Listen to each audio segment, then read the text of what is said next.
Hi ನಮಸ್ತೆ ಸ್ನೇಹಿತರೆ, ನನ್ನ ಹೆಸರು ಹ್ಯಾಟ್ರಿಕ್ ಸೂರ್ಯ ಪಿ ಎನ್ ಅಂತ. ಚೈತ್ರದ ಪ್ರೇಮಾಂಜಲಿ ಶೃಂಗಾರ ಕಾವ್ಯ ಚಿತ್ರದ ನಿರ್ಮಾಪಕ ಮತ್ತು ನಟ ರಘುವೀರ್ ಸರ್ ಅವರ ಶಿಷ್ಯ. ನಿಮ್ಗೆ ಅನಿಸ್ತಿರ್ಬೋದು, ಏನಪ್ಪ ಇದು ಬರೀ ಏನೋ ಒಂದು ಬಾಕ್ಲು ಕಾಣಿಸ್ತಾ ಇದೆ, ವಾಯ್ಸು ಓವರ್ಲ್ಯಾಪಿಂದ ಬರ್ತಾಯಿದೆ ಅಂತ. ಬಟ್ ಏನಂದರೆ, ಇದು ವಿಷಯ ನಾನು ಏನು ಹೇಳಕ್ಕೆ ಹೊರಟೆ ಅಂದರೆ, ಇಲ್ಲಿ ಲಕ್ಷ್ಮೀ ವೆಂಕಟೇಶ್ವರ ಸ್ವಾಮಿ ದೇವಸ್ಥಾನ ಇತ್ತು ಎಸ್ಟೇಟ್ ಒಳಗಡೆ. ತುಂಬ ವರ್ಷಗಳ ಹಿಂದೆ ಅದು ಪ್ರತಿಷ್ಠಾಪನೆ ಮಾಡಿದರು. ಈಗ ರೋಡ್ ಸೈಡಲ್ಲಿ ಹೊಸ ದೇವಸ್ಥಾನ ಕಟ್ಟಿ ಪ್ರತಿಷ್ಠಾಪನೆ ಮಾಡಿದ್ದಾರೆ. ಇದನ್ನು ಯಾಕೆ ನಿಮಗೆ ತೋರಿಸ್ತಾ ಇದ್ದೇನೆ ಅಂದರೆ, ಇಲ್ಲಿ ಸಾಕಷ್ಟು ಸಾವಿರಾರು ಸಿನಿಮಾ ಶೂಟಿಂಗ್ ಆಗಿದೆ ಈ ದೇವಸ್ಥಾನದ ಎದುರುಗಡೆ. ಇಲ್ಲಿ ದೇವ್ರ ಮುಂದೆ ಮಾಡಿರೋಂಥ ಸಿನಿಮಾಗಳು ಸಿಂಪಲಾಗಿ ಹೇಳ್ಬೇಕಾದ್ರೆ ಸಾಕಷ್ಟು ಬ್ಲಾಕ್ ಬಸ್ಟರ್ ಹಿಟ್ ಆಗವೆ. ಸಿಪಾಯಿ, ತುಂಬಿದ ಮನೆ, ಇನ್ನು ಬೇರೆ ನಮ್ಮ ಶೃಂಗಾರ ಕಾವ್ಯ, ಚೈತ್ರದ ಪ್ರೇಮಾಂಜಲಿ, ಇವೆಲ್ಲ ಸಿನಿಮಾಗಳು ಹಿಟ್ಟಾಗಿದೆ. ಈ ದೇವ್ರದ್ದು ಒಂದು ಸಿನಿಮಾದವ್ರಿಗೆ ಬಹಳ ಒಂದು ಪವರ್ಫುಲ್ ದೇವರು ಇದು, ಲಕ್ಷ್ಮೀ ವೆಂಕಟೇಶ್ವರ ಸ್ವಾಮಿ ದೇವರು. ಈ ಜಾಗನ ಯಾಕೆ ನಾನು ಹಿಂಗೆ ತೋರಿಸ್ತಾ ಇದ್ದೀನಿ ಅಂದರೆ, ಸಿಪಾಯಿ ಸಿನಿಮಾದಲ್ಲಿ ಸೌಂದರ್ಯ ಮೇಡಮ್ ಬಂದು ದೇವ್ರ ಹತ್ರ ಕೇಳ್ಕೊಳಕ್ಕೆ ಬರ್ತಾರೆ. ಇವರು ರವಿಚಂದ್ರನ್ ಸರ್ ಜೊತೆ ಸ್ವಲ್ಪ ಕ್ಲಾಶ್ ಆಗ ಮೆಗಾಸ್ಟಾರ್ ಚಿರಂಜೀವಿ ಸರ್ ಬಂದು ಇಲ್ಲಿ ಕೂತ್ಕೊಂಡು, ಹೌದಮ್ಮ ಅದು ತಪ್ಪು ಅಂತ ಹೇಳಿ ನೋಡಿ. ಇವಾಗ ನೀವು ಸಿಪಾಯಿ ಸಿನಿಮಾ ನೋಡಿದ್ರೆ ಈ ಆನೆ ಮುಂದೆ ಪಕ್ಕದಲ್ಲೇ ಕೂತ್ಕೊಂಡು ಸೌಂದರ್ಯ ಜೊತೆ ಡಿಸ್ಕಷನ್ ಮಾಡ್ತಾ ಇರ್ತಾರೆ. ಆ ಒಂದು ಸೀನು ಈ ಆಫ್ಟರ್ ಇಂಟ್ರೋಲು ಕ್ಲೈಮ್ಯಾಕ್ಸ್ಗಿಂತ ಸ್ವಲ್ಪ ಮುಂಚೆ ಆ ಸನ್ನಿವೇಶ ನಡೆಯುತ್ತೆ.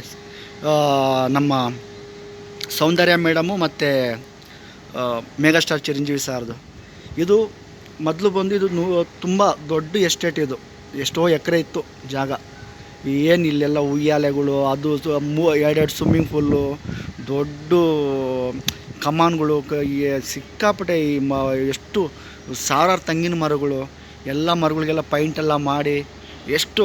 ಅವಾಗ ಈ ಸೂರಪ್ಪ ಸಿನಿಮಾಗೆಲ್ಲ ವಿಷ್ಣು ಸಾರ್ದು ಆ ಸಿನಿಮಾ ನಾನು ರಘುವೀರ್ ಸರೆಲ್ಲ ಬಂದು ಇದು ಎಸ್ಟೇಟೆಲ್ಲ ನಾವು ಇವ್ರಿಗೆ ಇಲ್ಲಿ ವಾಚ್ಮೆನ್ಗಳಿಗೆ ಹೇಳಿ ಎಲ್ಲ ರೆಡಿ ಮಾಡಿಸ್ತಾಯಿದ್ವಿ, ಕ್ಲೀನ್ ಮಾಡಿಸಿ. ಸಿಪಾಯಿ ಸಿನಿಮಾಗೂ ಕೂಡ ಮಾಡಿದ್ವಿ ನಾನು ರಘುವೀರ್ ಸರ್. ಬೇಗನೆ ಬಂದು ಈ ಥರ ಚಿರಂಜೀವಿ ಸರ್ ಬರ್ತಾರಂತ ಗೊತ್ತಾದಾಗ ನಾವು ಬೆಳಗಿನ ಜಾವನೇ ಬಂದು ಎಸ್ಟೇಟೆಲ್ಲ ಕ್ಲೀನ್ ಮಾಡಿಸಿದ್ವಿ. ಆ ಮೆಮರೀಸು ನನ್ನ ಹತ್ರ ಇತ್ತು, ಹಾಗಾಗಿ ಶೇರ್ ಮಾಡ್ತಾಯಿದ್ದೀನಿ, ಓಕೆನಾ. ಇದು ರಘುವೀರ್ ಸರ್ ಎಸ್ಟೇಟ್ ದೇವಸ್ಥಾನ.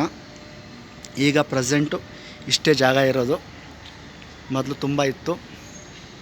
ಈಗ ಯಾರಾದರೂ ನಮ್ಮ ಚಿತ್ರರಂಗದವರು, ಚಿತ್ರ ಅಭಿಮಾನಿಗಳು ಯಾರಾದರೂ ಬಂದರೆ, ರಘುವೀರ್ ಸರ್ ಅವರು ಎಸ್ಟೇಟ್ ಪಕ್ಕದಲ್ಲೇ ದೇವಸ್ಥಾನ ಕಟ್ಟಿಸಿದ್ದಾರೆ ಹೊಸದಾಗಿ.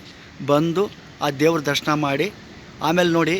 ಈ ಸ್ಟ್ರಕ್ಚರ್ ನಿಮಗೆ ನೋಡಿದ್ರೆ ಸಾಕಷ್ಟು ಸಿನಿಮಾಗಳಲ್ಲಿ ಗೊತ್ತಾಗುತ್ತೆ.